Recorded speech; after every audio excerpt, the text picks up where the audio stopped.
তারাবি 8 রাকাত আর 20 রাকাত, 20 রাকাত তারাবি। দলিল এত দিছি, এরপর যদি না মানো তাহলে দলিল মাকদুম শাহ মাদানি বলতেছে,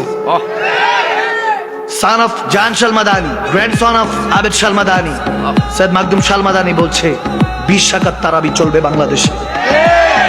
ইবাদতে কাটিং করে শয়তান, তুমি কিসের পরেজগার? তুমি তো শয়তান। ইবাদতে কাটিং করছো, 3 রাকাত ভিতরের নামাজকে 1 রাকাত বানাচ্ছো, এটা কোন দলিল? 20 রাকাত হযরত ওমর ইবনুল খাত্তাব, আমরা জানি ওমর ইবনুল খাত্তাব এটা 20 রাকাত করেছেন। আমার নবী বলেছেন আমি এবং আমার সাহাবার দলই আহলে সুন্নাত ওয়াল জামাত। আর আহলে সুন্নাত ওয়াল জামাতের আকীদা হলো সাহাবারা যেটা করেছেন সেটাই আমরা মানি। এই মওদুদির দল, এই লামাযাবির দল, আহলে হাদিসের দল যারা এখন বর্তমানে ফিতনা করে দিয়ে যাচ্ছে, মুসলমানদেরকে আলাদা করছে, এরা এখন সাহাবায়ে রাসূলদেরকে ছোট করার চেষ্টা করে। নাউজুবিল্লাহ। বলে আবু বকর সিদ্দিক হযরত ওমরের 1-2% গুনাহ ছিল বলে নাউজুবিল্লাহ।